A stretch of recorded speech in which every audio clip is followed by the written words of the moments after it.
Hello students, welcome to online classes of English that are being conducted by Amrit Senior Secondary School.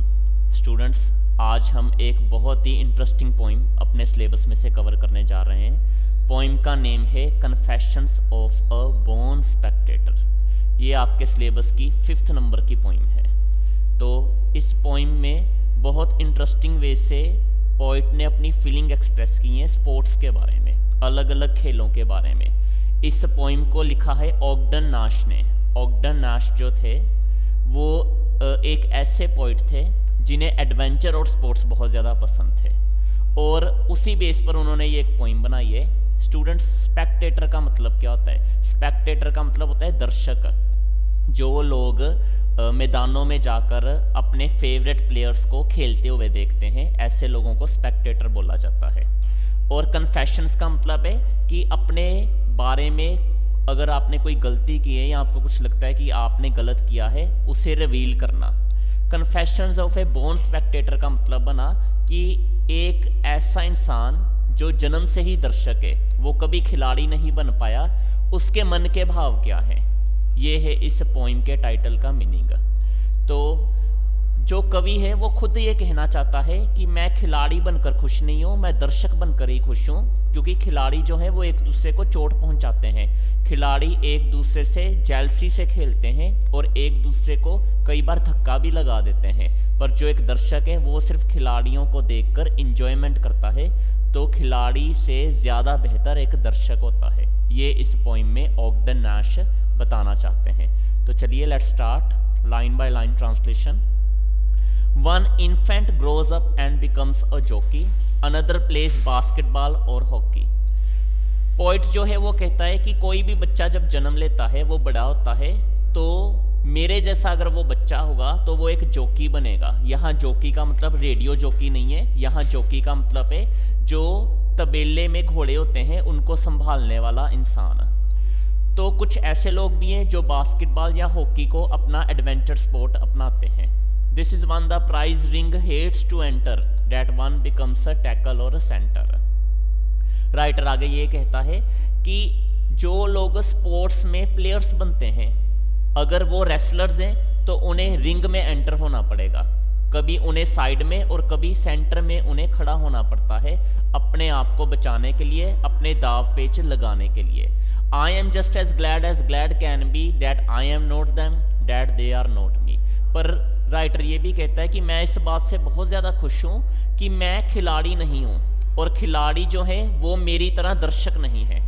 Writer जो है वो ये कहना चाहता है कि मैं बड़ा खुश हूँ दर्शक बनकर, क्योंकि दर्शक जो होते हैं उन्हें ना तो रिंग में उतरना पड़ता है, ना ही बास्केटबॉल या हॉकी खेलनी पड़ती है, वो बस दूर से ही बैठे बैठे इन स्पोर्ट्स को एंजॉय करते हैं। With all my heart do I admire athletes who sweat for fun or hire, who take the field in gaudy pomp and maim each other as they romp. My limp and bashful spirit feeds on other people's heroic deeds.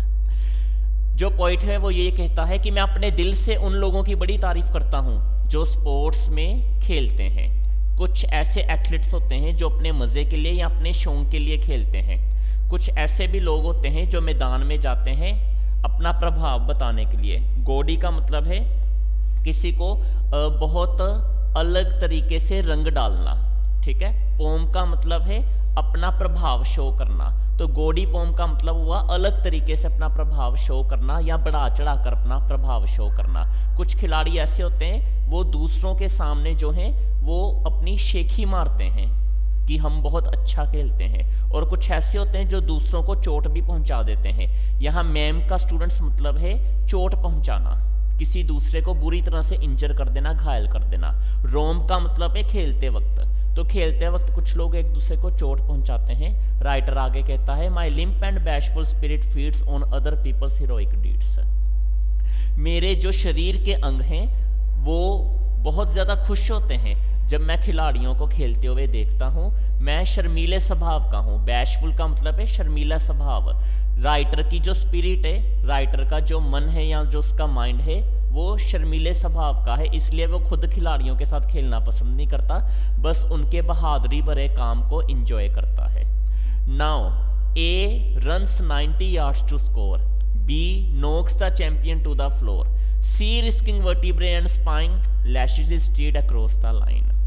अब writer ने situation imagine की है कि मान लो 3 person है। ए वाला जो person है वो 90 यार्ड्स तक स्कोरिंग करता है किसी गेम में। 90 यार्ड्स तक वो पहले रनिंग कर फिर स्कोरिंग करता है। जो बी वाला पर्सन है वो किसी दूसरे चैंपियन को धक्का मारकर उसे गिराता है और गेम जीतता है। जो सी वाला पर्सन है वो भी किसी की रीढ़ की हड्डी को तोड़कर अपनी जीत महसूस करता है, उसे खुशी होती है।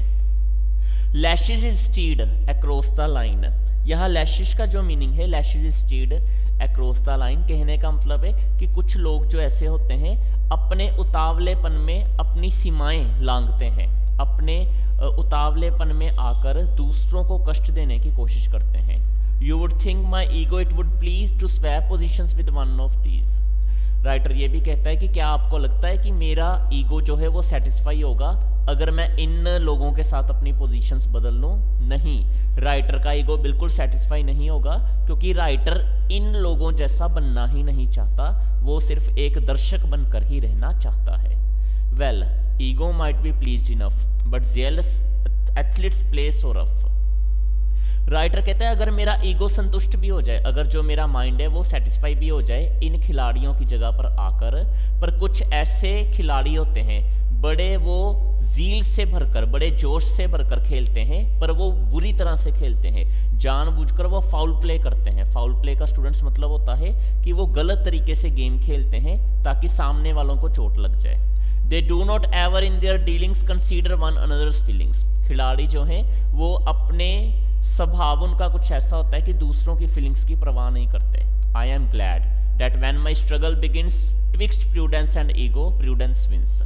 राइटर कहता है कि मैं खुश हूं कि जब मेरी शुरुआत हुई इस जीवन की, जब मेरे जीवन का संघर्ष शुरू हुआ, प्रूडेंस यानी विवेकशीलता, ईगो यानी घमंड, इन दोनों में मैंने विवेकशीलता को चुना। राइटर कहने का मतलब है राइटर का कि जो खिलाड़ी प्लेयर्स बन जाते हैं, जो गेम्स को चुनते हैं, उनमें एक तरह से ईगो आ जाता है कि हम एक बहुत अच्छे खिलाड़ी हैं, पर जो दर्शक होता है वो हमेशा समझदारी से काम लेता है।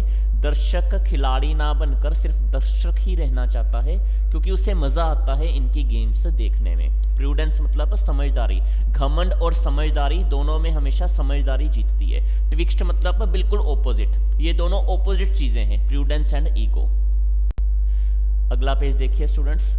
When swollen eye meets gnarled fist, when snaps the knee and cracks the wrist। जब कई बार किसी खिलाड़ी की खेलते वक्त अगर उसे धक्का लग जाए तो उसकी आंखें सूज जाती हैं और दूसरा खिलाड़ी उन्हीं सूजी हुई आंखों पर एक और मुक्का उसे धर देता है। जब भी रेसलिंग वगैरह जैसी गेम हो, आपको पता ही है कि रेसलिंग में इस तरह के दाव पेच खेले जाते हैं। किसी की जो घुटने हैं वो टूट जाते हैं, किसी की जो रिस्ट है, जो कलाई है, उसमें क्रैक आ जाता है। When calm officialdom demands is there a doctor in the stands।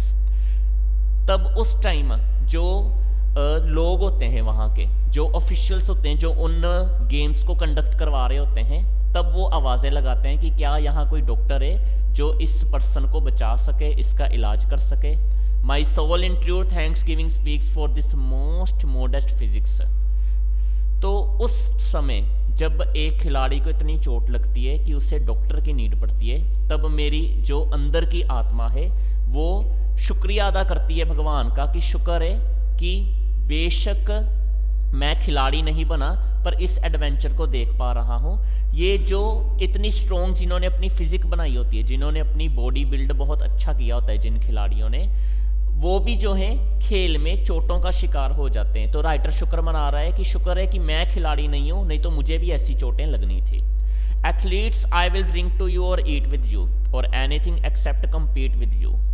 Writer ये भी कहता है कि प्यारे खिलाड़ियों, मैं आपके साथ ड्रिंकिंग भी करूंगा, मैं आपके साथ खाना भी खाऊंगा और मैं सब कुछ आपके साथ मिलकर करूंगा, पर मैं आपके साथ कम्पीट कभी नहीं करूंगा, यानी मैं आपके जैसा खिलाड़ी कभी नहीं बन पाऊंगा। Buy tickets worth their weight in radium to watch your gamble in a stadium।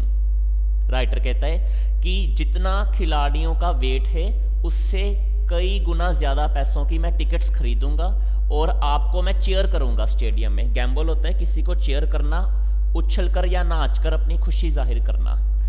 And reassure myself anew that you are not me and I am not you. और जब मैं आपको खेल में देखते हुए अपनी खुशी जाहिर करूंगा तब सिर्फ मैं दर्शक बनकर ही खुशी जाहिर करना चाहता हूं।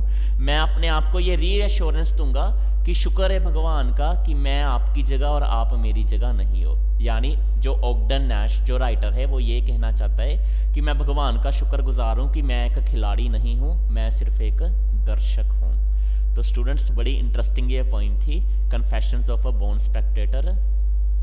तो अब आपका होमवर्क क्या है? आपका होमवर्क है इस पोइम का सेंट्रल आइडिया अपनी नोटबुक पर आपने नोट करना है।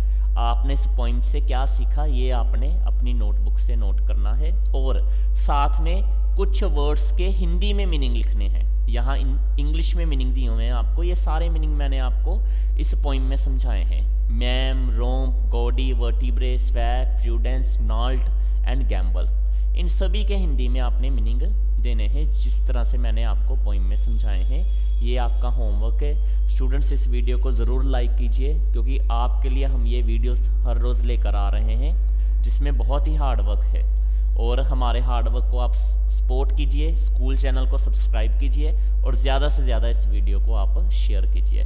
Thank you very much students.